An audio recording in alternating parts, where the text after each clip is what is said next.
The following content is provided by MIT OpenCourseWare under a Creative Commons license. Additional information about our license and MIT OpenCourseWare in general is available at ocw.mit.edu. Well, it looks like it's 7 o'clock, more or less. It looks like there's some people here. Ooh, this is very... I haven't lectured in here for years. We did 900 in here one year.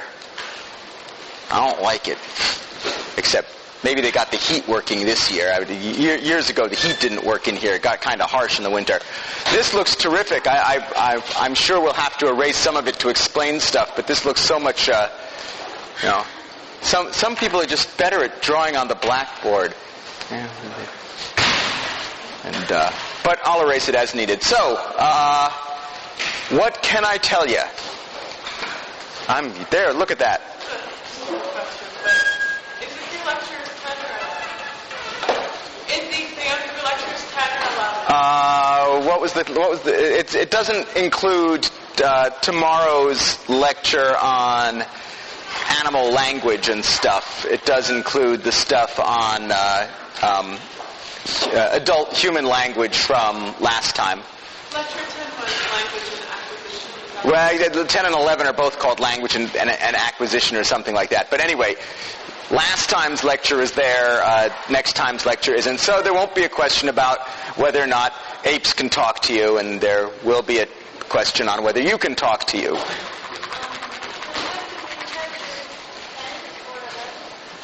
Probably. I thought it was chapter 9. What's the language chapter? So the language chapter has a large chunk on regular adult language. I would certainly think that would be a good thing to know something about because it's the same material as was in the lecture. I wouldn't sweat the development stuff too much this time because it won't.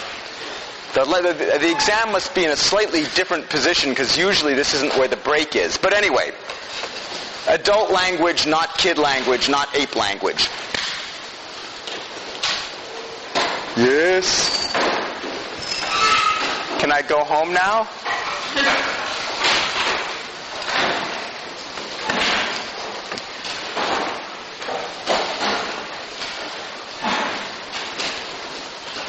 So as previously advertised, I will not stand up here and review the course. I will respond to pithy questions from members of the audience.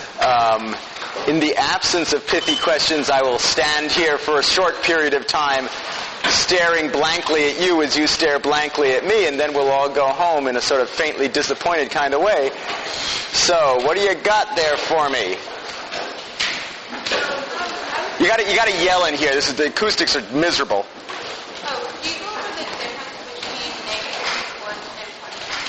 Negative reinforcement and punishment. Reinforcement is always a good thing, even if it's negative reinforcement. That's the way to try to get this into your memory. I think if my memory serves correctly, I bungled this in describing it at least once in class. But reinforcement is always a good thing. So if something says negative reinforcement, there must be a good thing happening. So a negative reinforcement is something like, the baby stops crying. If you're a baby minder, you'll do stuff to make that baby stop crying. The cessation of something nasty is a negative reinforcer. Punishment is commonsensically what you think it is. If I whack you every time you use whatever that is, a purple pen, you'll stop using a purple pen because you're not stupid. Yeah, can you talk about like center and surround and kind of visual perception, how that works? I like the first part of that question. That sounded precise enough to a curved piece of chalk. All right, so when objects separate energies, all right, so we're going to get rid of the spring. What? Great eraser. Great eraser. Oh, boy. Well, that's what... It'll have to do. So, center surround refers to receptive field organization. And its receptive field organization, I'm going to leave that because it's pretty.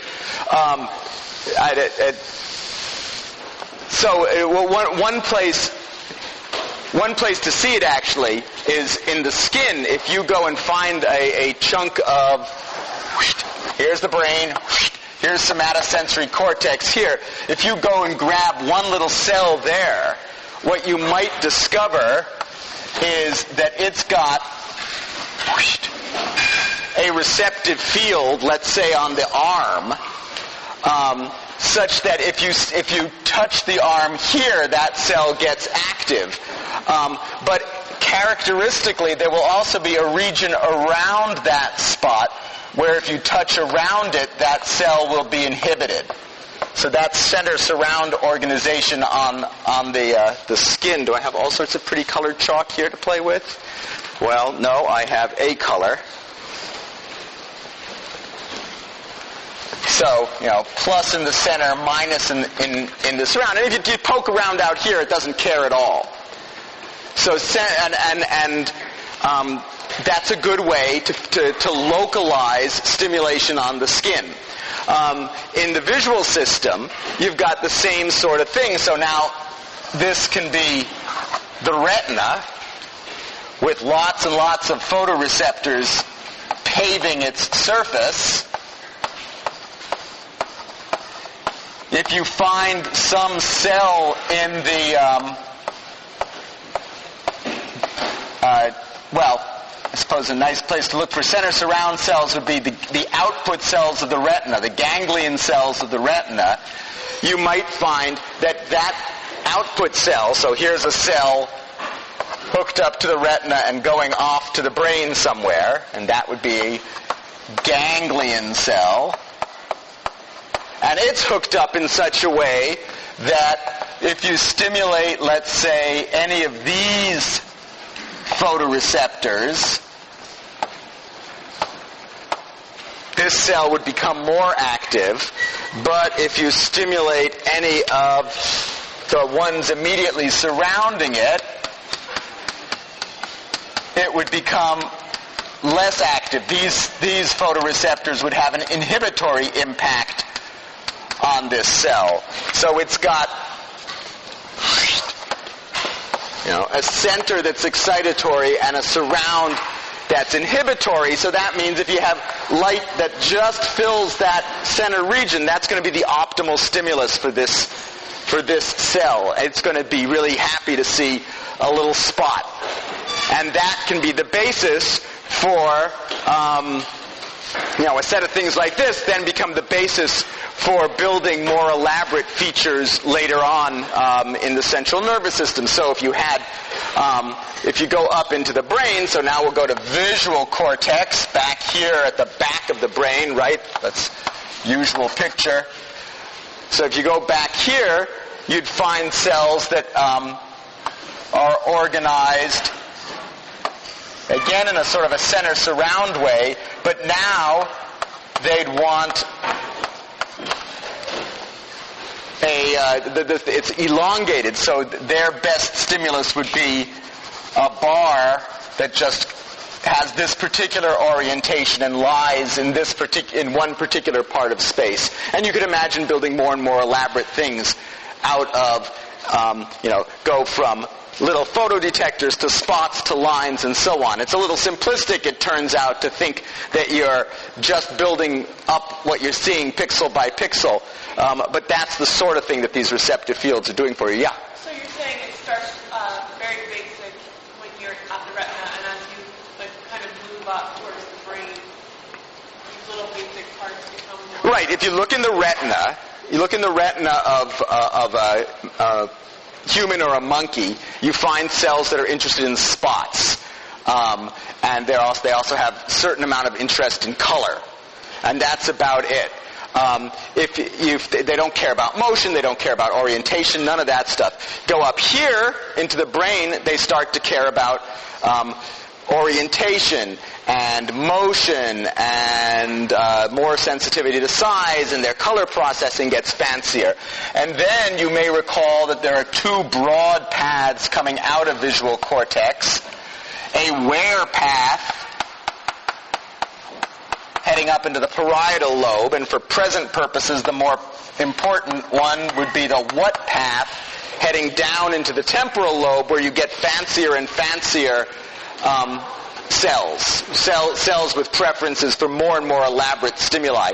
So we've known for 30 years that there are cells down here in a monkey's brain that like things like monkey hands and monkey faces and stuff like that. What we now know from fMRI studies in alert, awake humans is that there are little chunks of brain down in this pathway that are specialized for faces in humans. There are little chunks of brain down here that seem to be specialized for places. They like to see scenes. They don't care particularly about faces. They don't care about isolated objects, but they would love a view of a room like this.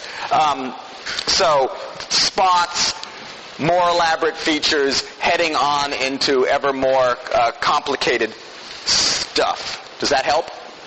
Yep. All right, well, we'll let you do follow-up here. How do the spots affect movement in the higher brain, like in the brain? Oh, how do you build yourself a motion detector? The simplest way to do it, and this is almost exactly this is done in some lower organisms, and then variations on it are what's being done in your brain somewhere. So imagine you have two little photodetectors, right? And let's have them both be connected to one cell in an excitatory. Let's see. How do I want to do this? No, we'll have it be. One of these guys will be excitatory. So this guy can be excitatory, and this guy can be inhibitory. So if you just a story like this, shine light on both of them, nothing much happens. But what we'll do is we'll put a little a time delay on here, but just on one line. So we'll build a little time delay in. So that way, if you're coming from this direction, you hit this positive one, a positive signal gets here, this cell gets excited and says, I saw something. But if stuff comes from this direction, you hit this guy, it sets up some inhibition here, you hit this guy, nothing gets through because the cell's been inhibited recently, and it doesn't see the motion. So this would be the minimal little detector that would say, I got motion going this way and no motion, it likes motion going that way and not motion going the other way. It's in the brain, it's in your brain. If you were a rabbit, it would be, or a frog, it would be in your retina. But in mammals like, in primates, it's up in the brain. There's not much motion preference. Cells in the retina of humans, near as we can tell, and certainly of monkeys, don't care about motion. So you don't want me to give an hour-long lecture about what are known as Reichardt detectors, because it's very cool, but it's not going to be a good use of your time here. But the basic little circuit might be worth your time. There was a hand. Oh, there's the hand. Yes.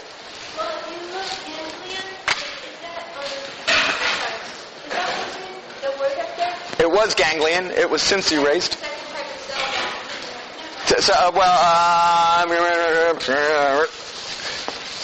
Quick little retina tour. Right. So let's have some cone photoreceptors here. Cone photoreceptors. This would be, say, in the fovea, would be connected to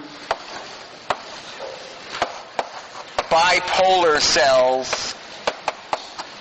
Bipolar cells, in turn, would be connected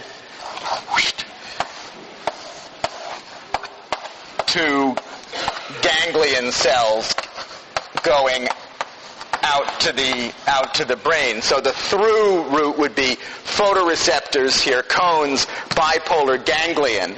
And then there are two layers of lateral connections. Up here, you'd have horizontal cells. They at least have the advantage of a name that makes some sense. And down here, you have a second set of lateral interactions of these so-called amacrine cells. And this means, how are you going to build a center and a surround? Well, you're going to have, you're going to have these lateral connections building the center and surround. Otherwise, you just have, pixel to cell to output cell. It's these connections that give you, among other things, the sort of center surround kind of organization.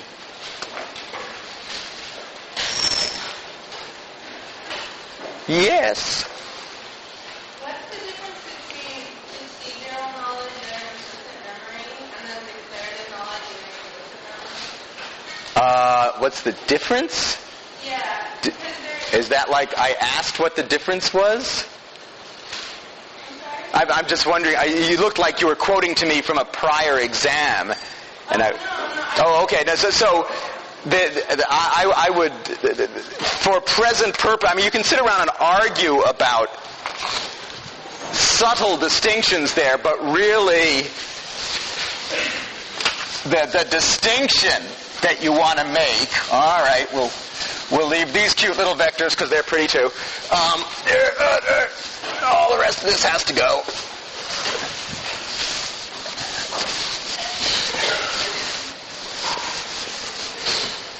Whoop.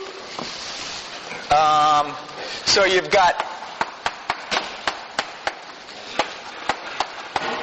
explicit versus implicit knowledge, and explicit is the stuff. Explicit is the stuff that you're going to need on Thursday, right? It's the stuff that you, the user of the brain, can go and somehow reach into your brain, ask yourself for, and get out. That's explicit memory. Implicit memory is a grab bag term for a bunch of other stuff that's clearly in there, but that you don't have, you don't have particularly explicit access to. So, let's see, under that, now I'm forgetting all the various terms that you, what were the other terms on there? We'll categorize them.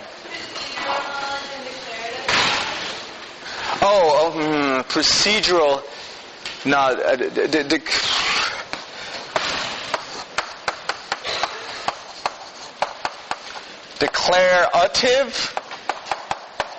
declarative sounds good.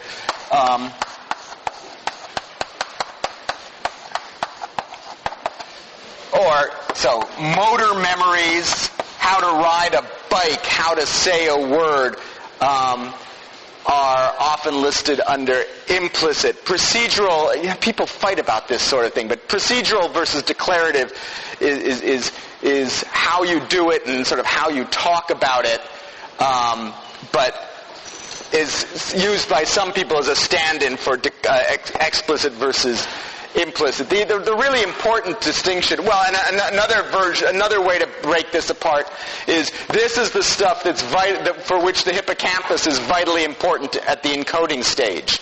You don't get explicit memories, new explicit memories, without a hippocampus. You do get a range of implicit memories without a hippocampus. You learn to see that something looks familiar. You can learn new associations, the classical and operant conditioning. So let's call this association learning. Are all things that might be under the general rubric of implicit learning. So if you take HM, the guy with the hippocampal lesion, and Every time, I don't know, every time you show them a bunny, you do the little, the baby Albert experiment. Every time you show them a bunny, you play a loud, unpleasant noise. HM would learn that there's something he doesn't like about seeing bunnies. He wouldn't remember that you'd run, so that would be an implicit association that he had learned, classically conditioned association. He would not have explicit memory of having learned it. Does that help? Are we getting, okay. So are implicit and declarative, are they interchangeable? Almost. The major difference is that I would be likely to use the explicit-implicit language, and I will tend to stay away from the declarative procedural language because I think it's hard to define. I mean, as the guy who's writing the test, this is a hint that if you've got a good handle on the distinction that I'm making between explicit and implicit, you'll be fine there. And I can't quite say. We already asked one. You already got one. However, nobody else wants to ask anything, so go ahead. Can you talk about the difference between fixed and variable ratio interval? Okay, so schedules of reinforcement in Skinnerian pigeon land. So ratio schedules refer to how many of whatever behavior the animal needs to produce in order to get rewarded. So let's talk about pigeons pecking at a key. A fixed ratio 10 schedule of reinforcement would mean the pigeon's got to peck 10 times, exactly 10 times, and after the 10th peck, the pigeon's going to get whatever it is that the pigeon wants, whatever's on offer in this particular cage. A variable ratio schedule would be one where after an average of 10 pecks, the beastie gets reinforced. Sometimes it's 9, sometimes it's 12. On average, the bird's going to need to peck 10 times. So that's ratio. Interval refers to time. A fixed interval schedule would be the bird gets fed for the first peck after a minute. Doesn't matter what else he did during that period of time, but after a minute, if he pecks, he gets some bird seed. And variable interval would be, on average, he's got to wait a minute. Might be 50 seconds, might be 70 seconds, but on average, he's got to wait a minute. So the sorts of things that you want to know are what produces the most robust kinds of behavior, most robust, hard to extinguish, hard to get rid of behavior, and variable ratio schedules are good for that. The higher a ratio that you can establish. Right, you can't. In principle, if you could get the bird to work for a variable ratio 1 million schedule, that bird's going to work himself into the ground, but the bird's never going to learn that. But a variable ratio 10 schedule will produce more behavior and be more resistant to extinction than, say, a fixed ratio of 1. Why is that? That's I think I used the example in class of the distinction between a slot machine and a Coke machine. Coke machine better be a fixed ratio 1 reinforcer. You put in your money, out comes the can. You put in your money, nothing comes out, you don't put in any more money. A slot machine is a variable ratio reinforcer. And with a long, with a high schedule on it, and so you put in your money, you don't get anything out, and Las Vegas is busy hoping you'll just keep putting in your money and getting reinforced on a slow scale, and that will reinforce much more will extinguish much more slowly. Yep. Would you think that one peck and then all the food spills out would make a pigeon do it again and again more quickly than after? No, if you peck once and all the quarters fall out of the machine, you got all the money you need, at least for now, and you quit. it's if you are. But it's this is why the behaviorist project was interesting in child rearing land. You can sit around and ask yourself, if you're a little kid, what's going to make you work harder? If mommy gives you a cookie every time you do anything, how much work are you going to do? Not that much. How many cookies can you eat anyway?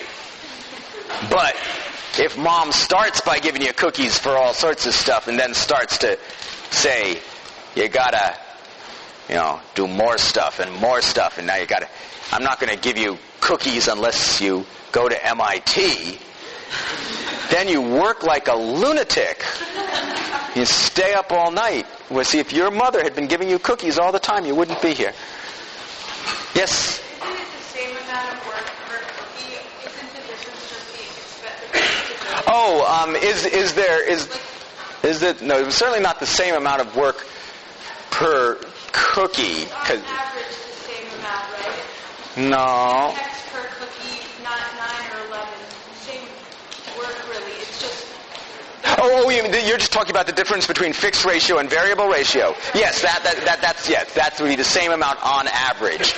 And more effective, you mean it's...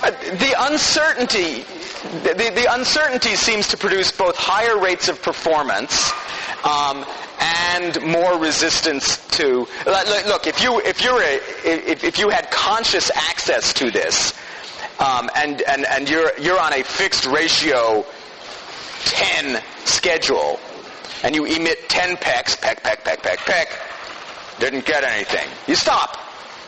But if you're on a variable ratio, maybe this is an 11.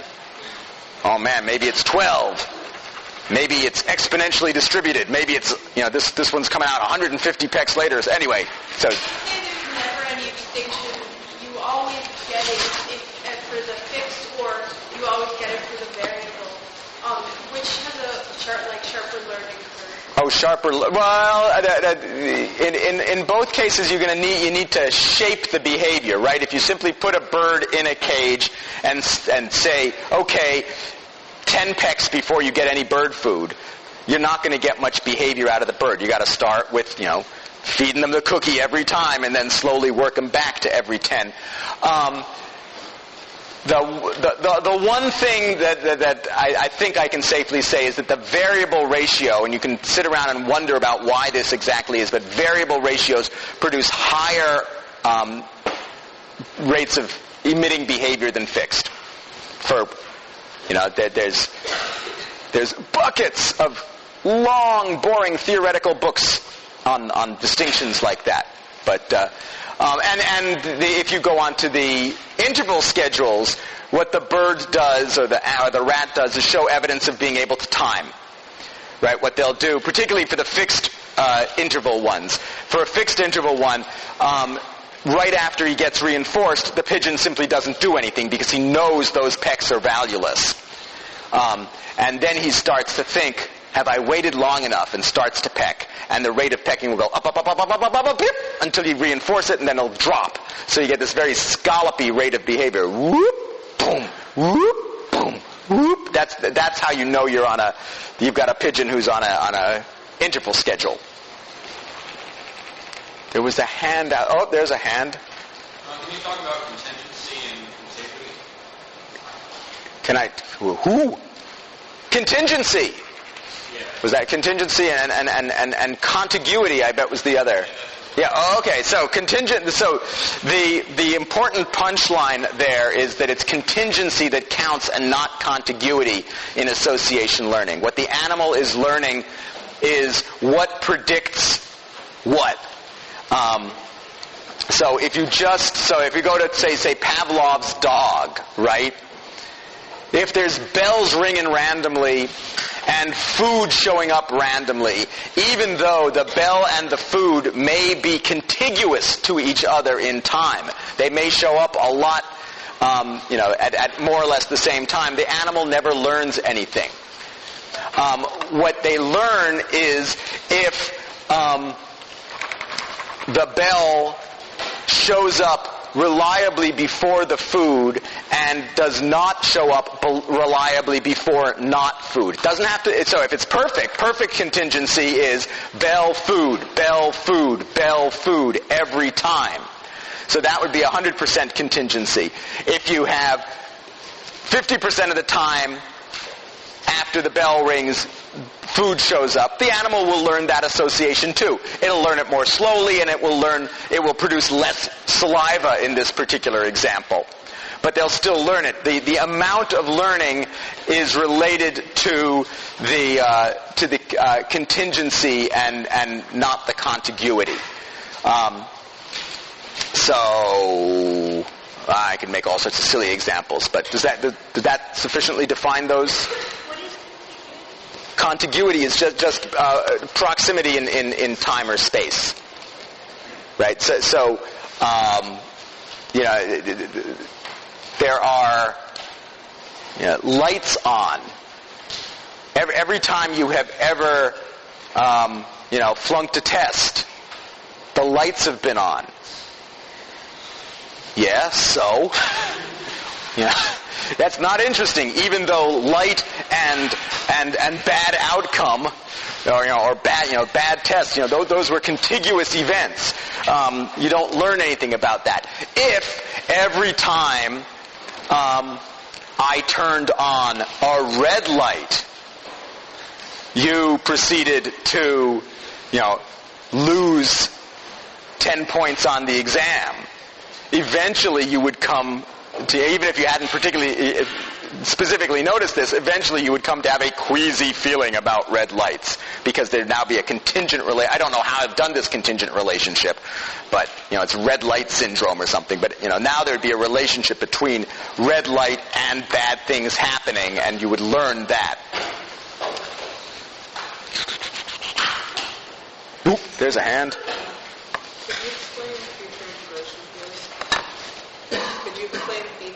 Oh, Lord, I could explain feature integration theory for the next, 12 years. But I won't.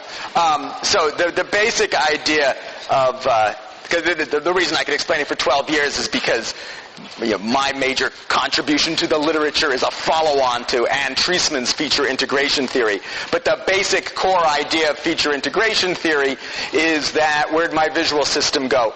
Early in the visual system, that you have a bunch of simple features that are extracted from the visual image.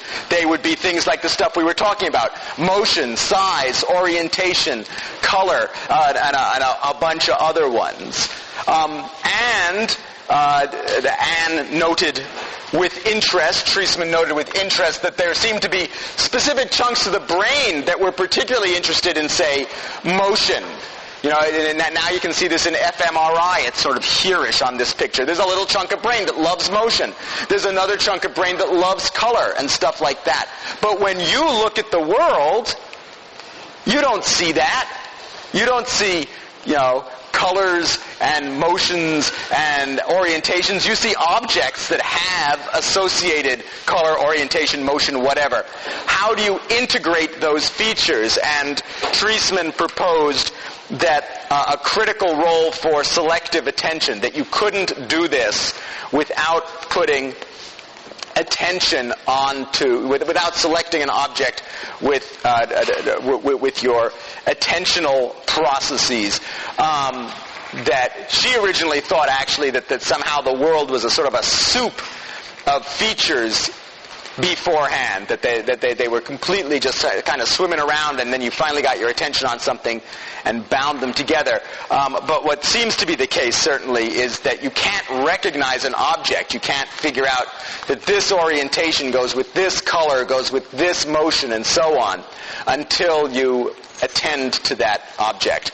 And with luck, you all remember that I did a bunch of cool demos in one of those lectures, illustrating the sorts of problems you have keeping track of stuff outside of attention. Oh, and since we met on this subject, Dan Simons, whose name I think I mentioned in class, he's the guy. I talked about the experiment where you're standing on a street in Ithaca, and somebody walks by. You're giving directions to somebody, and these two guys walk through with a Well, that's Dan Simons, and he also did the famous experiment where you don't notice a guy in a gorilla suit and stuff. Anyway, he won an Ig Nobel Prize. You know about the Ig Nobel Prizes?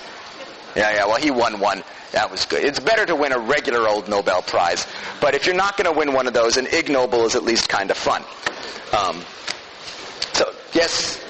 Also, do you need to be able to identify some of the structures in the brain in your diagram? Do I need to? Well, no, I don't particularly, but you might. Sure. Yeah. This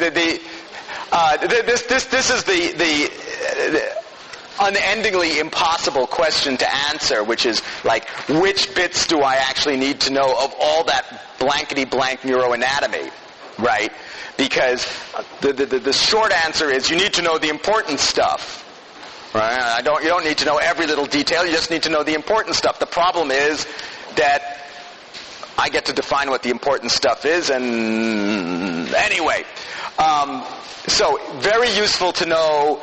I certainly wouldn't want to not know where the four main lobes of the brain of the cortex were, right? Frontal lobe, parietal lobe up there. This is a big fold, the central sulcus, big fold in the middle. Occipital lobe at the back, temporal lobe down here. I'd kind of want to know that visual cortex was here. Somatosensory cortex up here on one side of the central sulcus, motor cortex on the other side. I'd want to know bits and pieces of the neuron. And then I wouldn't go off and stay up all night worrying too much about it, because the worst thing that's going to happen is that it's going to turn out that I think that it's vitally important that you know where the whoozy-foozy nucleus is. And you thought that was, just so much trivia.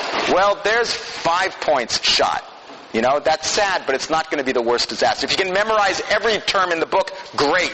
If you lose a few of them, it won't be a huge disaster. Yeah, James? What's the difference between the somatosensory cortex and the motor cortex? The somatosensory cortex is a sensory cortex. It's they're responding. If I poke you, some chunk of somatosensory cortex lights up, corresponding with the chunk of skin that I have poked.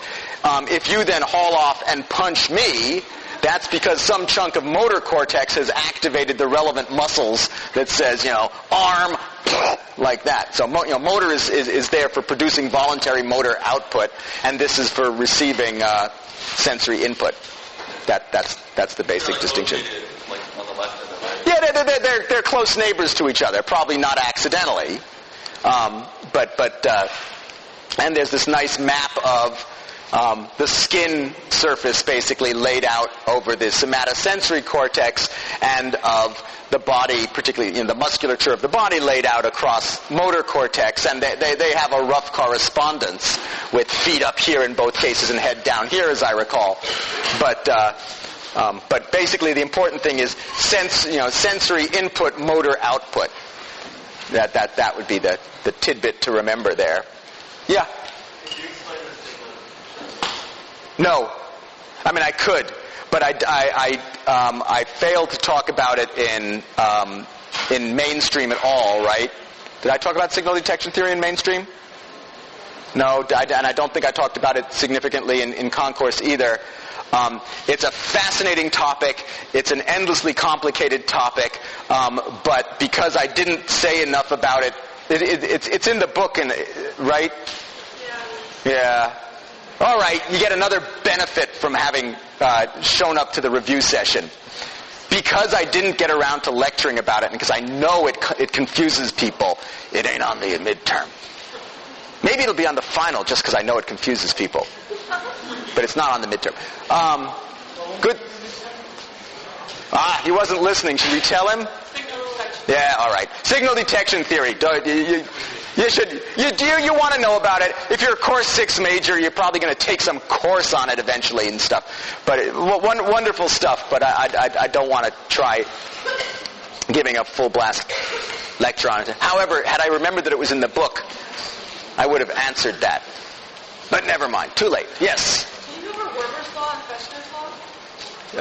Yeah, Weber's law, since he's a good German guy. Weber's law is basically the idea that comparisons in sensory systems and actually broadly are made in terms of ratios and not in terms of absolute value. So if I can tell the difference, I'm going to make these numbers up. These are not the real numbers. But if I can tell the difference between 1 pound and 1 pound 1 ounce, well, that's a lot. Let's do it in metric land. It's easier. 1 kilogram and 1.1 kilograms, right? Let's suppose I can tell the difference between those two weights. And if it's less than that, I can't tell. If I have 10 kilograms, I would need 11 kilograms to tell the difference, not 10.1. Right? So it's the ratio that's important, not the absolute value. That's Weber's law. And the Weber fraction, if the book talks about Weber fractions, the Weber fraction is, well, in the example I just gave, the Weber fraction would be 1 over 10. 1/10 would be the difference that you need in order to be able to tell the difference. And it would differ for different, all sorts of different discriminations would produce. And now, no, you don't need to know the particular fraction. Is there a table of fraction in Gleitman? Lovely. You can memorize it. It's wonderful for you. No, you want to. It's again one of these things where if it turns out that I think some cool detail like that is really neat, and I ask about it, you're not going to flunk the exam on that. But no, I wouldn't go memorizing the Weber fraction. But now, if you the Fechner's law basically says that that sensation is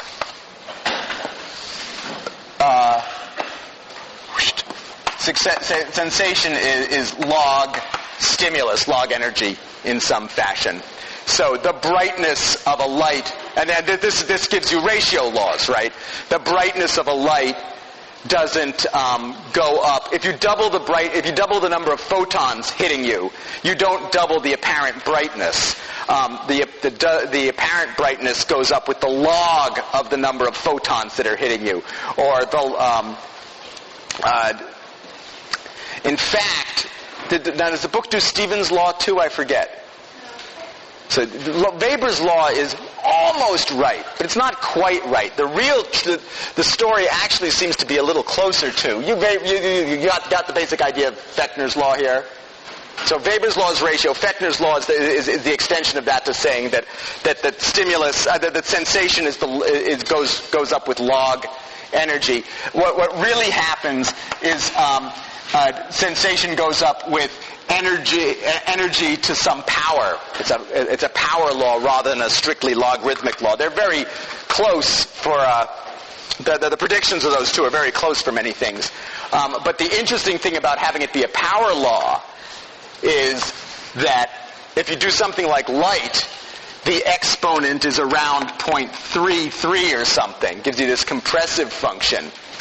But if it's a power law, that gives you the possibility of a linear relationship if the exponent is 1, and an accelerating relationship if the exponent is greater than 1. So, can anybody think of a sensory domain where the exponent ought to be about 1?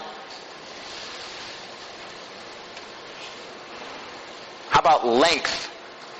If you have a 6-inch hunk of wood and a 12-inch hunk of wood, it would be really lame if the apparent length of an object over short distances particularly went up with log length.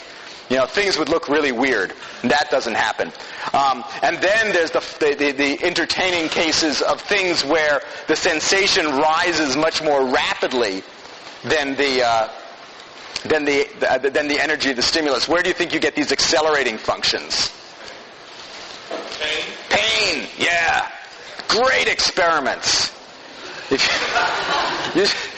They hurt to think about. So the exponent for electric shock to the teeth turns out to be about 3.5. Just to say, if a tenfold increase in voltage gives you, what is that, a 50,000 times increase in perceived pain? It's great stuff. So yeah, watch what experiment you sign up for. Oh, that reminds me to say, I know you're in the midst of studying for this midterm, but my lab begged me to say, we really, really, really need subjects, and we're not doing pain studies. We'll pay you $10 to work out further details of Anne Treisman's feature integration theory. Who knows, you might get an extra 5 points on the exam from just the experience, not because we'll give you extra credit. But anyway, if you want to be a subject, send us email. We'd love to have you. Now, with that advertisement done, yes.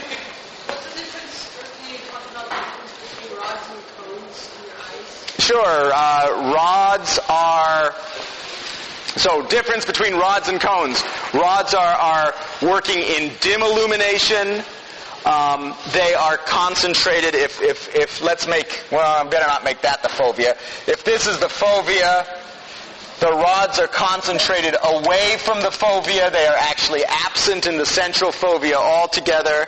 And there's only one type of rod photoreceptor in terms of their photopigment. So there's only one rod photopigment, with the result that you cannot see wavelength differences. So you can't do color with just the rod. So if you go outside tonight when we're done here and you're in dim illumination, the world will seem to be achromatic, not because something has changed about the physics of the world, but because you're looking at it with a single photopigment. That's the so-called problem of univariance, by the way. Cones operate in brighter light. There are 3 different types of them in terms of their photopigments. One more sensitive to long, one to medium, and one to shorter wavelengths. That gives you the possibility of color vision. And they are most densely concentrated at the fovea, which is why you have in daylight vision, your best acuity is when you foveate an item, when you point your fovea at it. Closest packing of photoreceptors is here, but they're cone photoreceptors. If you are a colorblind male, or a color deficient male, that's because rather than having 3 photopigments, you either have typically 2 photopigments or 3 photopigments, but 2 of them are so similar that they don't do any work for you, any differential color vision type work. It's very, very rare to be completely colorblind. That would require that you only have 1 functional photopigment. Those people are very rare. But 8% of the male population, it's a sex-linked trait, 8% of the male population has some color deficiency. It's only half of 1% of the female population. And in fact, there are females, maybe even those, some sitting amongst us tonight, who actually have 4 photopigments, which turns out to make almost no difference at all.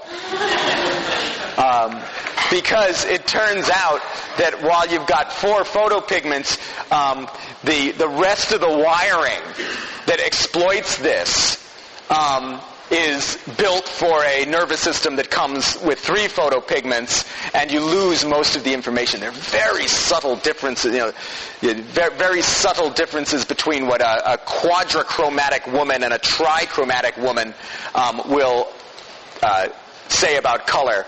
But if you want to think that your sophisticated color sense is because you actually have 4 photopigments, first of all, you are a woman, and I think, there's probably some guy out there somewhere, but basically you'd better be a woman, and more power to you. Yes? Can you lose them? Well, you'd have to be extremely clumsy. Can you lose your photoreceptors? Sure, there are all sorts of things you can do to lose your photoreceptors, but I mean, the things you can actively do if you're so inclined are to do what your mother said not to do and stare at the sun for a while, which can destroy photoreceptors. But there are a number of disorders, mostly genetic disorders rather than acquired disorders, that munch up photoreceptors, often in young adulthood, and lead to progressive blindness. But basically, the answer is, nah, you're fine. If nothing traumatically bad happens to your eye, and you don't happen to be a carrier for one of these diseases, your photoreceptors are there. They'll stay there. You won't get new ones. You get new not olfactory receptors. You get new taste receptors. Because nature knew that you were too dumb to wait for the pizza to get cool. Right? If you did the same thing to your eyeballs that you do to your tongue, you'd have to be able to regenerate those receptors too, right? You're always doing stupid things to your tongue.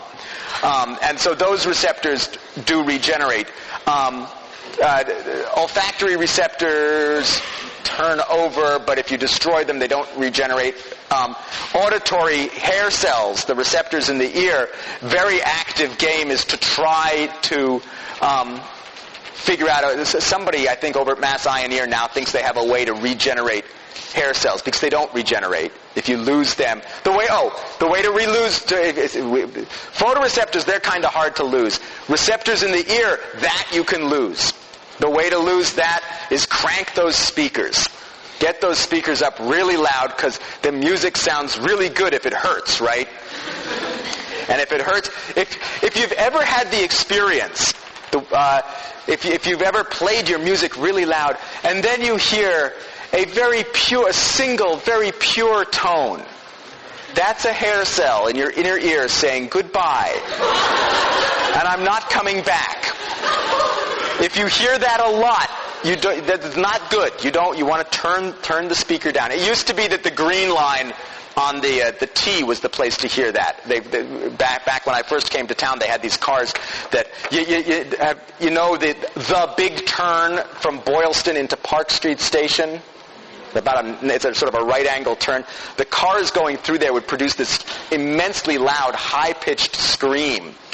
And that was the one time where I heard the beautiful tone of a hair cell dying. And ever after that, I would go through, Boylston Street like this. I don't care that everybody else on the train thinks I look like a doofus, because I'm going to have my hair cells when I'm, 70, and they're going to... Anyway, they got new trains, and it doesn't sound as bad anymore. Is that a hand? Do you want me to stop digressing and talk about something meaningful here? What about drinking ethanol? That's not a good idea either.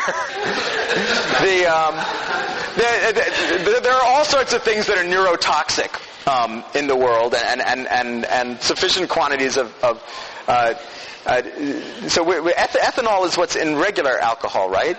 It's ethyl alcohol there's an expert out there somewhere. Ethyl alcohol is the stuff that's really bad for you. It's a potent neurotoxin. You want to poison yourself, there are ways to do it, and a lot of poisons have their primary effect on nervous tissues of various sorts, including receptors. And actually, with a problem with antibiotics, there's a whole set of antibiotics that had the unfortunate effect of killing hair cells. And so, it cured you of the infection that was going to kill you, but you were deaf. Obviously they don't give those a lot at this point, but that was a complication of a variety. Which antibiotics is it? I can't remember. But, yep. Yeah, you've already asked one. You haven't, though.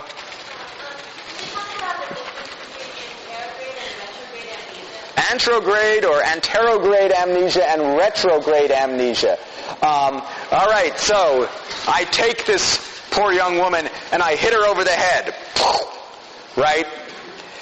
If she cannot remember what happened before that hit, which she probably wouldn't be able to, That's a retrograde amnesia, from before the point of injury. Anterograde is from after the point of injury. So typically, if the hitting example is a good one. Typically, if somebody gets knocked unconscious, they will not remember whatever it is that knocked them unconscious. I mean, that they may know what it, they won't remember the point of impact or whatever that knocked them unconscious, because that memory got lost in a retrograde amnesia. And there may be some period of time after they regained consciousness where they have no memory subsequently, because probably because the hippocampus wasn't working properly and was failing to lay down new explicit memories during that period of time. So that's the distinction. Do that one more time? That's the distinction. No, that wasn't it, huh? Retrograde before the injury, anterograde after. Right? Anterograde or antrograde. I think I've seen it spelled both ways and pronounced both ways. All right, how about way over there?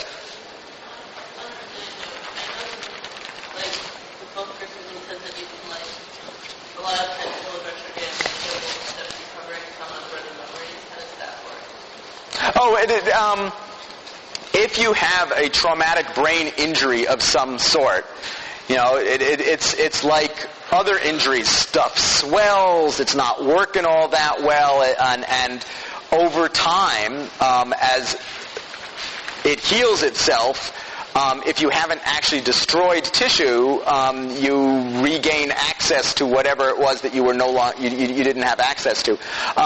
Exactly how that works, I mean, apart from saying things like the swelling goes down, I know I can't give you a better account of the the sort of molecular level details. I'm not actually sure anybody knows exactly what it means that you recover it, and people. That recovery period can take a long, long time. So after a stroke, it sort of looks, I take it, my understanding is that it looks sort of exponential. If you have a stroke or some sort of brain damage, you get most of what you're going to get pretty quickly. And then you get slow sort of recovery. It's not a nice fixed function, the sort of thing that makes doctors humble, or ought to. Is, so-and-so said, Dr. so-and-so says, I'm really sorry, but this patient is simply never going to recover function. And 90 times out of 100, the doctor's probably right. But the 100th time when this person comes out of a coma and talks to you again or whatever,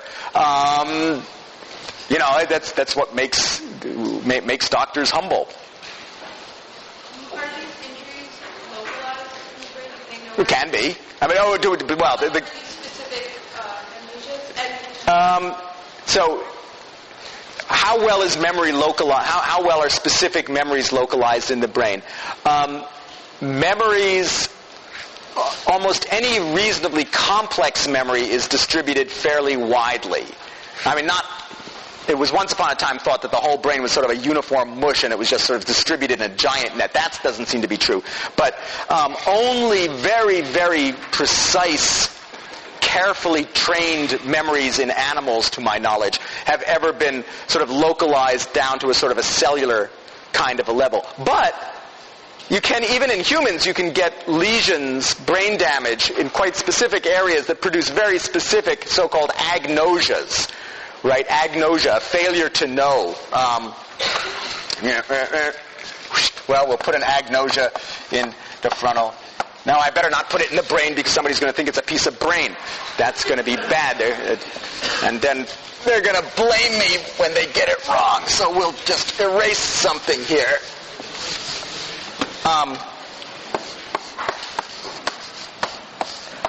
So agnosias are failures to know something, and they can be quite specific. You can have patients who now fail to name animals. They're otherwise reasonably intact, but they have a specific deficit in naming animals. If you have a lesion, do I still have my little face area here? If you have a specific lesion in the face area, you end up with a patient with a so-called prosopagnosia. Well, I'll just write the whole word. Same agnosia on the end here, where you have a specific problem recognizing faces. So you can have you can have specific losses due to of what boils down to memory with specific lesions. But if you ask, "Where's my memory of MIT?" it will turn out not to be localized here. It's spread out all over the place because your memory of MIT is this very multifaceted thing that has, it's got visual components, auditory components, emotional components, taste components, and so on. And that will be quite widely distributed, even if it feels kind of unified when you ask about it. Yeah, okay. What's the main function of the hippocampus? The main function of the hippocampus appears to be enabling the consolidation of short-term fragile memories into long-term explicit memories. That's this beautiful I've erased half of it. Not these guys, not these implicit memories. It's not critical for that, but for explicit memories. No hippocampus, no new explicit memories. It is not the place where the memories are stored. So if I go in and remove James's hippocampus, and I would have to do it bilaterally, by the way, right? So hippocampus, almost any structure I've talked about is represented on both sides of the brain, both cerebral hemispheres. So if I take the hippocampus out on both sides, James will still remember he's James. James will still remember all sorts of stuff. James just won't learn anything new, which could be a little awkward. The great exception, there are actually, we're learning more and more about functions that are lateralized, that aren't represented on both sides of the brain. But the great classic example is language. If you are a right-handed individual, the primary organs, if you like, of language lie in the left hemisphere. If you're a left-handed individual, it's about 50-50 where language is located. Just out of curiosity, how many of you are lefties? Oh, it's pretty scarce. I once upon a time had a notion that left-handedness was overrepresented at MIT, but it's not overrepresented here today. The poor some poor left-hander in this class wanted to know about left-handed desks in 10-250. Was that you? But you were a woman last time. I remember that. That actually puts you in a much smaller category of people who can switch that back and forth at will. Anyway. Actually, left-handed and homosexuality, Is there a relationship? No one knows me. I don't. The late Norm Geschwind had a theory that there was a constellation of things that went together in males, not in females. Homosexuality was not one of them, but it was left-handedness, certain brands of intellectual talent, autoimmune disease, which wasn't too great, but it was sort of a constellation of things that he thought had probably a single or common genetic path in there somewhere. But we digress again. Let's see. It's the same people. You didn't get one in before. Oh, did you? I don't remember. Go ahead. Whatever.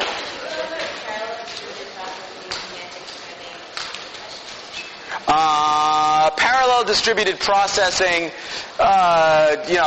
when you go off and do AI and or computer, the Course 6 guys will know lots about this eventually if they don't already. But for present purposes, it's the notion that you can do complicated cognitive or mental things with simple little units if you have them put together in a great big distributed network.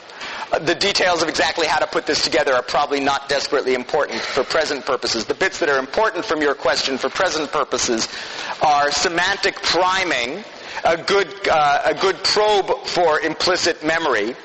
So semantic priming are any of a variety of ways of showing. If I, let's see. Let's do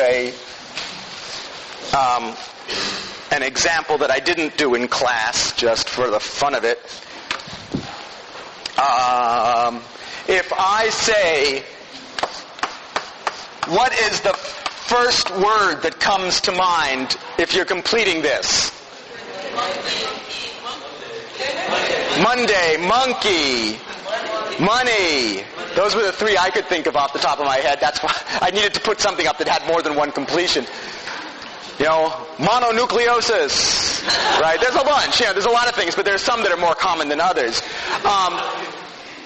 An example of semantic priming. So I could figure out which. So let's suppose that the top winner was Monday, and that monkey comes in second.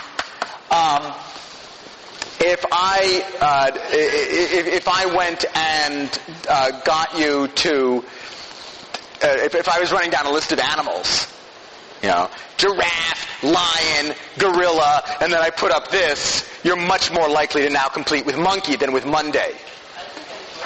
You're still going to do Monday? What? Who? What? Monte what?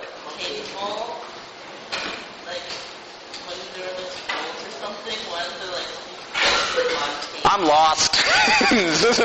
Ooh, what? Something about voles. Were they mountain? Mono something voles. Well, you read too much about the voles. Well, in any case, we diverge a little from the topic at hand. The basic point is that we could bias this by semantically priming you. It's an example of semantic. One of the interesting things about how do we know this is implicit? We can do this even if you didn't know anything about the prime. For example, it turns out to be did I tell you about the anesthesia experiments? No, very cool stuff. I put you under anesthesia. Well, I can't do this because the human subject committee won't let me. But you might need to go under anesthesia. So I get a deal with the doctor that I can come in and whisper some words to you, right? While you're under anesthesia. So one of the words I whisper is monkey. I wake you up later. Do you remember that I whispered words to you? No, I don't remember any stupid words. All right, what's the first thing that comes to mind if I put up these three letters? Monkey, so get out of my face. You actually heard the words while you were anesthetized, stored them, have no explicit memory, but you have an implicit memory of it. This came as a big surprise to the surgeons. And it causes a change in surgical practice. It's now considered to be bad form to badmouth your anesthetized patient. Man, that is the ugliest kidney I have ever seen. I don't think she's going to make it, and those sort of things. Well, if she doesn't make it, it's not. It doesn't turn out to be a big implicit memory thing, but it did turn out that people were reporting. When I see the surgeon, I feel angry or something. I couldn't things that you didn't quite understand, and some of it may be this sort of semantic priming effect that the information got in. It's activating chunks of this semantic network. That's what the priming piece means. But you have no explicit access to it. You just somehow implicitly know that somebody's been dissing your kidneys. There was Stroop effect. The Stroop effect is a lovely demo. Is there a demo of it in the book? I should have done it as a demo in class. This is it's taken as, among other things, evidence for automatic processing. Some things that you do over and over again become so ingrained that it's very hard not to do them. For most of us, reading is one of those things. And so the classic Stroop effect is that I write a bunch of words up, and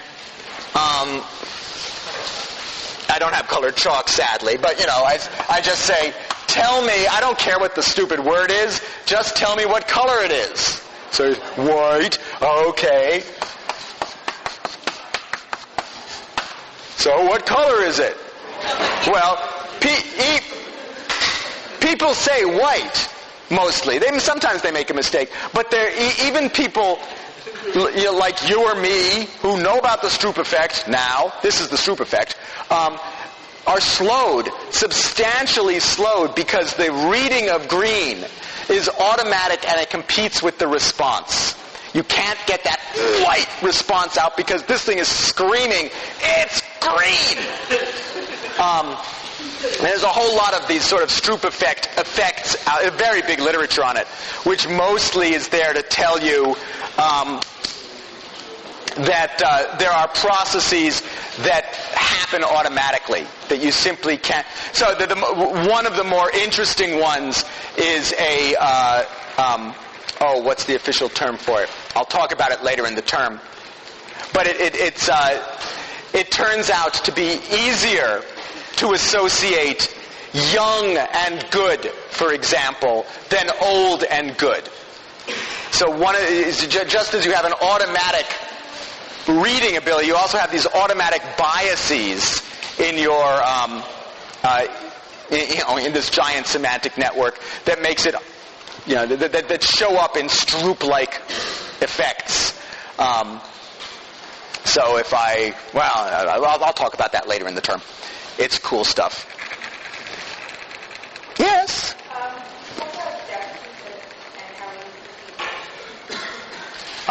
Depth cues and how we perceive motion in this. All right. Well, here let's do this collaboratively. Give me some depth cues. No. Give me some hands that are going to give me some depth cues. Yeah. Stereopsis. Oh, start with the fancy stuff. So, stereopsis, there's the difference in the images on the two retinas, because the two retinas are looking at a 3D world from different positions. That so-called binocular disparity is a depth cue that you are extremely sensitive to. If you've got two eyes that work together. Particularly if you were a kid with one eye turned, that's a cue that you don't have, typically. You're so-called stereo blind. Okay, there's one good one. What else we got? Yep. Who? Overlapping or occlusion. Yep, if one thing is blocking another thing, it's probably in front of that other thing. Yep. Texture. Well, here we'll lump together, for present purposes, sort of texture and size, all of which get to the same basic idea that we know that things get smaller, their retinal images get smaller as they get further away.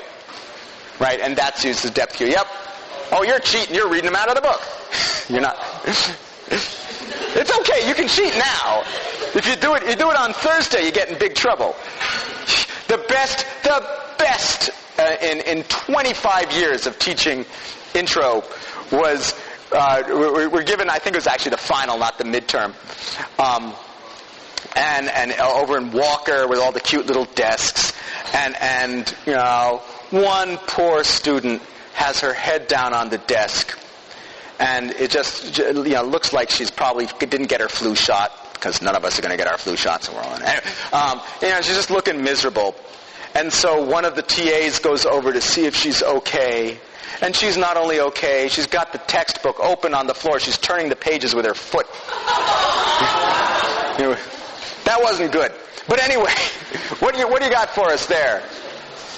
Melville there, whatever, you, the green guy.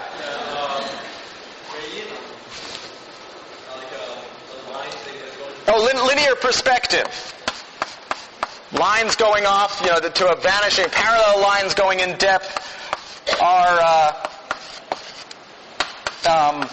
converge at a vanishing point. So linear perspective, that's a good one. What else we got? Yep.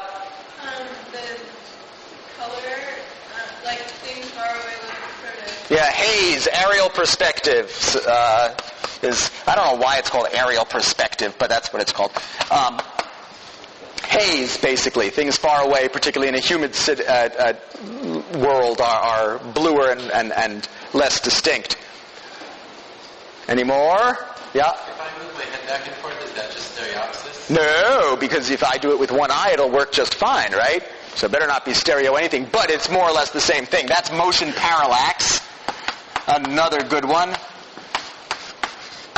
Motion parallax, but it's the same basic idea, right? So instead of having two eyes in my head that are in slightly different positions, I have one eye that I move to slightly different positions, and the differences between the image, the relative motion in particular, I can read off as a clue to depth. What else we got? Any other good? Yep. Well, can you explain motion parallax? Because that it kind of confused me. It says that things close to me are moving more towards. Well, okay. So if this is the great motion cue from that all kids discover sometime driving down the interstate highway. Right? Because if you're driving down the interstate highway and you're fixating on one cow out in the field there. Well, I better not look at anybody now because I've called them a cow out in the field. We'll look at a blank chair. That chair is in a fixed position on the retina. The things in front of the point of fixation will move relatively in the opposite direction, and the things behind the point of fixation will move in the same direction as the viewer. It's just geometry. That's why the moon follows you around, right? When you're driving down the highway, you know what were you guys doing when you were driving down the highway? See, maybe it's only kids who are going to turn out to be vision researchers or something. Anyway, if you try it next time you're driving down the highway. Look out the window. Look at the trees. The distance that you're fixating on is relatively stationary. Everything in front moves against you. Everything behind moves with you. That's a depth cue. It tells you know about that regularity, and you use it to give you a clue to depth. Convergence and divergence of the eyes, basically a triangulation cue. Is a weak cue to depth. Accommodation, how you're focusing the eyes, is a weak cue to depth in humans. Anybody think of any other ones that we've forgotten there of the? Yeah. Oh, shadows. Shadows are good clues to depth. I showed those nice moony face figures that had. Only shadow information, and you can recover all sorts of information about a face from that. What were the monocular depth cues? Monocular ones are the ones that work with one eye. Oh, like our Right. So stereopsis is the only one here that is a binocular depth cue. All the other ones will work just fine with one eye. And people tend to think that somehow depth vision is vitally linked to having two eyes. Having two eyes is a good thing, but the world doesn't go particularly flat if you just look with one eye. So what are two eyes good for? I mean, it's clearly not worth it to. In evolutionary terms, it's very hard to imagine that it was worth it for stereopsis. It's a lovely side benefit, but what else do you get from having two eyes? Yeah. Replacement parts, good, very handy. Probably an explanation for lots of bilateral stuff. Why two kidneys? It's just having two of things is a good thing. What else? What else do you get out of two eyes that you don't have from one? Yeah. Yeah, expanded field of vision. So with one eye, if I'm looking at you, my visual field stops here. With the two eyes, it goes out to a little more than 180 degrees. If I was a rabbit, my visual field would go all the way around my head, it turns out. They've got full 360 with eyes on the side. They have lateral eyes. They can also see straight up, apparently, with ears. stick it. Now, they don't see with their ears. They got the ears up there. But you don't. Why do you have frontal eyes? Why not put give what are you getting that the rabbit doesn't have by having frontal eyes? Yeah. I don't know. I was watching Discovery Channel. Said that the more factor eyes out, like higher in the food chain, the lower food chain. The lower the food, yeah. The distinction is it's not perfect, but it's prey animals who have the eyes on the side of their heads, and predators who have eyes in the front of their heads. The logic for prey is clear enough. I mean, the problem with being prey is that somebody wants to prey on you, and they do unfair things like sneak up behind you. So if you can see behind you, you have a certain advantage going for you. If you've got two detectors looking at the same thing, particularly, for instance, in dim light, you can do better than if you have only one. So predators have two forward-looking eyes to bring two detectors basically to bear on the same thing, and you get stereo out of the deal, and all sorts of handy stuff like that. But you should be happy to know that you're high on the food chain, at least by the placement of your eyes. Now, I don't think you can go further with this and say that the people with little narrowly placed eyes are way high up on the food chain. I don't think that works. The question once upon a time also said something about motion, right? Who asked that question? What was the motion part of it? I asked about motion paralysis. You asked about motion paralysis, but the original question here was depth perception and motion. How does motion work? Stuff moves and...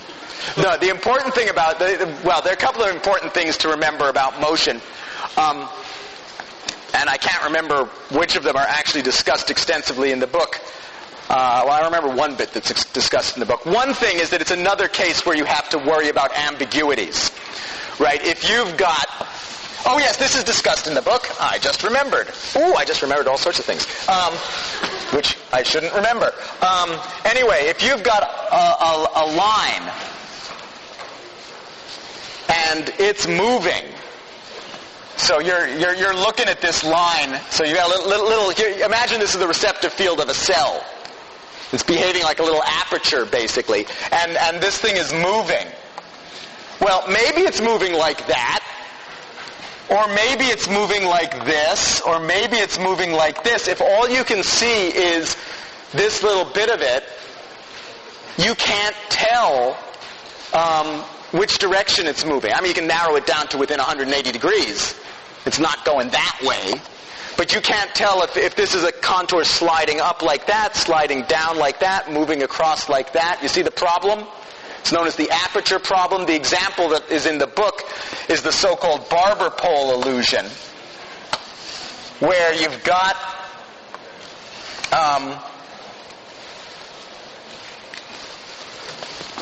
suppose you've got a situation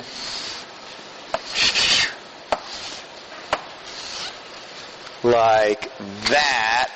Oops, I need to make these exactly the same. Here, let's see if we can manage to make them exactly the same.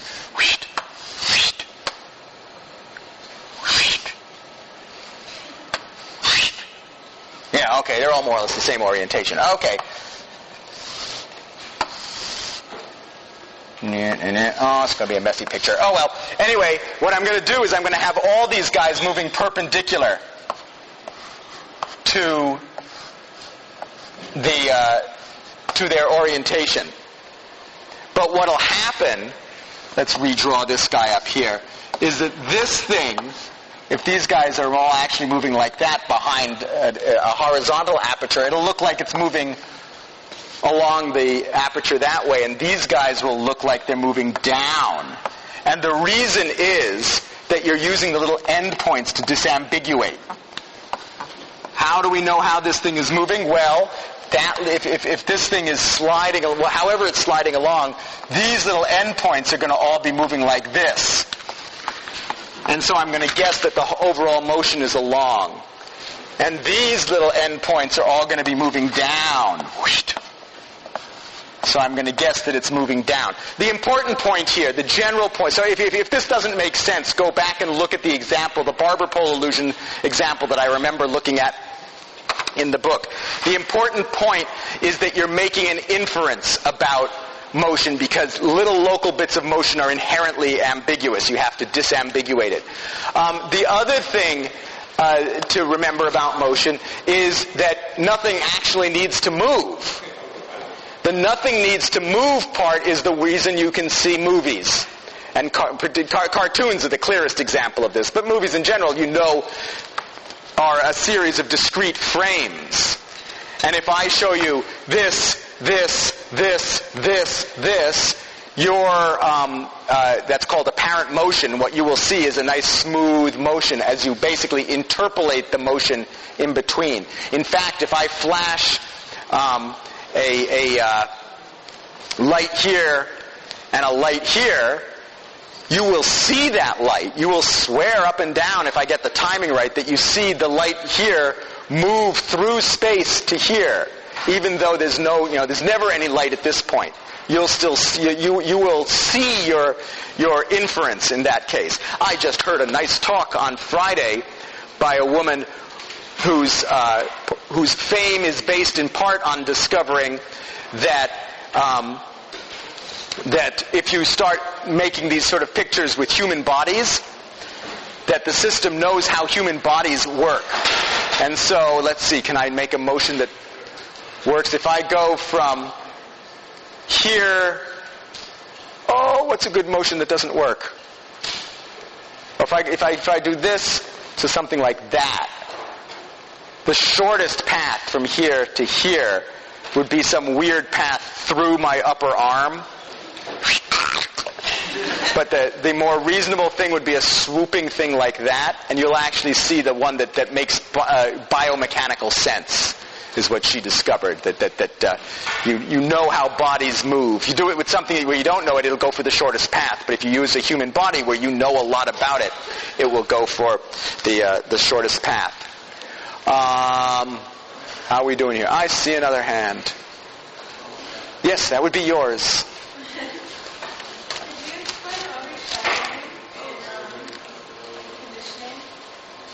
Overshadowing. So overshadowing is a conditioning paradigm where, so if I ring a little bell and I feed you, ring a bell, feed you, ring a bell, feed you, you'll salivate when I ring the bell, right? That's just the Pavlov's dog thing. If I have a compound event, bright light, little bell, food. Bright light, little bell, food. Even though that's the same little bell that we had before. Now you'll only learn the association between the light and the food because the light has overshadowed the bell. You're noticing the most salient relationship. You don't necessarily notice the important one. Now, an interesting example of this, it suddenly occurs to me, is we talked about taste aversions, right? Where if you eat something and then throw up, you won't eat that thing again. But the definition of what that thing is subject to great overshadowing effects, and the great example is alcohol. The sensory effects of alcohol are minimal. It doesn't taste like much. So if you have vodka mixed with orange juice, drink enough of it to get sick, what you will develop an aversion to is the orange juice, because it's the salient sensory stimulus, and the alcohol will be overshadowed. So that's a nice practical example of overshadowing. So who's sitting here monitoring the game on their something? What's the score? Oh, okay. Oh well. Oh, that's not good either, right? 4-3, Yankees, bottom of the 8th. So, yes. Difference between blocking or Oh, now blocking is, I know the answer, and how am I going to not manage to confuse the issue? If I go bell, tone, bell, tone, bell, tone, bell, tone, I establish a connection between bell and tone. And now I introduce a light. Light and bell, tone, light and bell, tone. You don't learn the light association. It's been blocked by the pre-existing connection to the tone.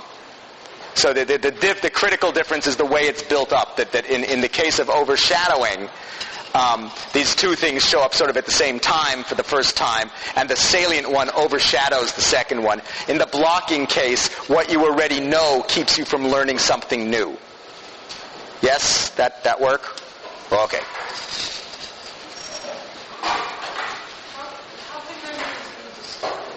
How can memories be what? Oh, distorted. All sorts of ways, many of which you might discover on the midterm. Right? So, memories get distorted by things like your pre-existing biases. If you think you know something, so remember that part of the way that things get into memory is by making association with stuff that's already in there. That's the idea, that you don't need to rehearse material. For instance, if you've got some way of chunking it automatically and getting it in there based on what you already know. So if you already know something that's biased or bogus or something like that, that can distort a memory. I can distort memory after the fact by giving you new information that interferes with it in some fashion. So that's the example from the Elizabeth Loftus experiments of you see a car run on a yield sign, you're told later that it was a stop sign, and you subsequently come to think it was a stop sign, even if that information is marked as false in some fashion.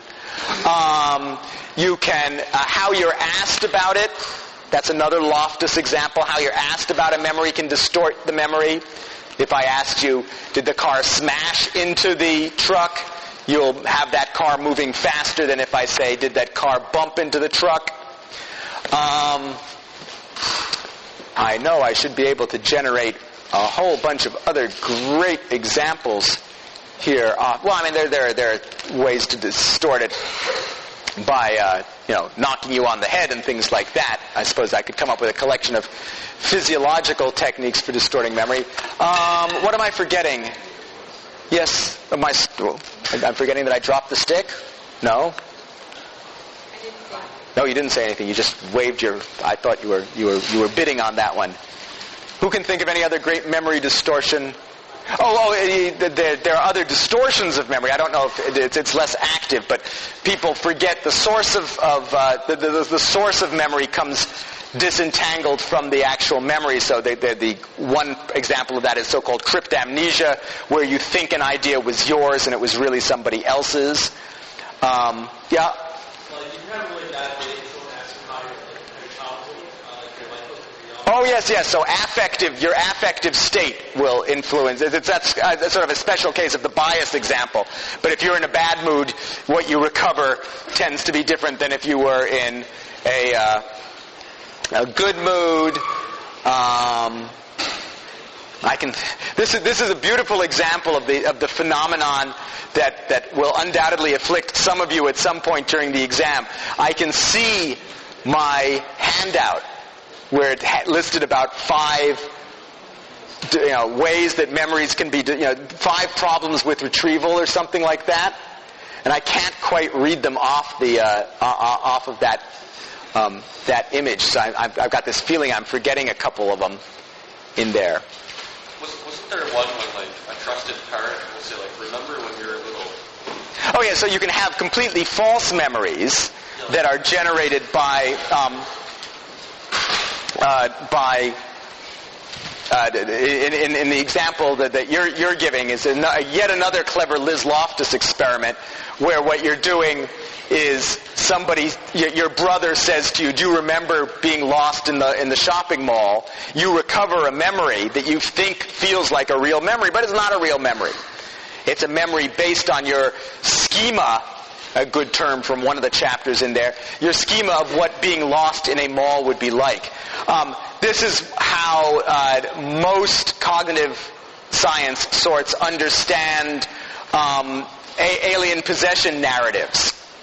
Right? There are some people who firmly believe that there are guys coming down from outer space and taking people up into their spaceship and probing them with interesting instruments and stuff like that. And, maybe there are. The mainstream cognitive science thought on this would be that this is an example of a false memory. And the reason there's a degree of consistency there is that people know the story. They know, from, I don't know how much supermarket tabloid viewing you do, but, every so often there's a picture of an alien coming down to talk to the current president. I remember a particularly nice picture of an alien talking to Bill Clinton. And they always look the same. They got the sort of smooth, oblong kind of head with the big eyes and stuff like that. And people know, flying saucers, smooth kind of aliens, they poke you with stuff and probably do weird sexual kinds of things for whatever their weird alien purposes are. And people firmly come to believe that they have had that experience. If it ever turns out that aliens do look like that, we may have to revise the cognitive science take on this. But in the meantime, it's a sort of a common shared story to all appearances. Well, all right, that's a bunch of good ways that you can distort memory. And there's that great handout there somewhere to give you the rest of them if we forgot one of them. Think it's time to go home? Is the game over? Nope. Could you explain drive reduction theory? Drive reduction theory is a general class of motivation theories that say you've got a set of drives. Some of them is sort of innate basic drives, like hunger. Hunger is unpleasant. Why do you do food kind of things? You do it to reduce your hunger drive. It feels bad. Sexual deprivation feels unpleasant. Why do you engage in mating behavior? Well, because you want to get rid of that, so you want to reduce that drive. The counter example to it is perhaps more interesting than...